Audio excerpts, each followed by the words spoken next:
आप सभी को मेरा नमस्कार।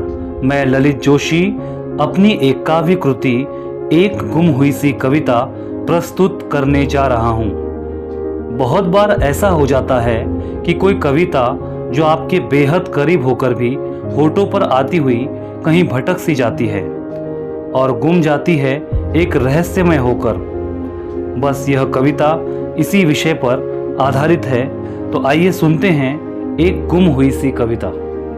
पृष्ठों के पृष्ठ पलटे जा चुके हैं, देखा जा चुका है उन किताब घरों को, ढूंढा जा चुका है उन प्रकाशित पुस्तकों को जो छपी हुई है अपने अपने सांचों में। पर अब भी नजरें नहीं ढूंढ पाई हैं जो आंखें देखना चाह रही है वर्षों से।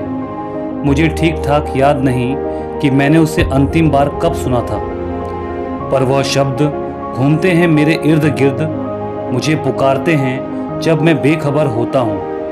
न जाने कितने पत्रिकाओं में डूबा मेरा बाल्यकाल, युवावस्था। न जाने कितने ऋतुएं आई और चली गई, पर खोज नहीं सका था उस कविता को जो मेरे लिए कुछ खास मायने रखने लगी थी, जिसको सोच सोच कर यह अशांत मन अपने भीतर ही भीतर उसे दोहराने की कोशिश में भूलने लगा था वह सब कुछ जो वह कविता में लिखा था। शायद कभी कभी धुंधली सी लकीर आंखों पर आती बिना शीर्षक के, जो कैद कर लेती मेरी क्षमताओं को।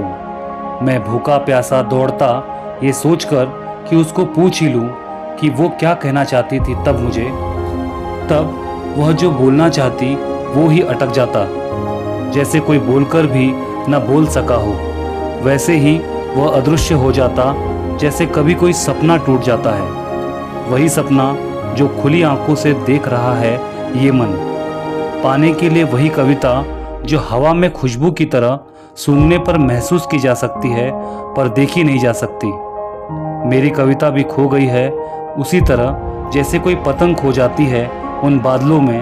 अचानक से आंखों को झपकता हूँ मैं और वो बचे हुए शब्दों को लेकर उस गुम हुई सी कविता को अपने भीतर समा लेता हूँ। धन्यवाद।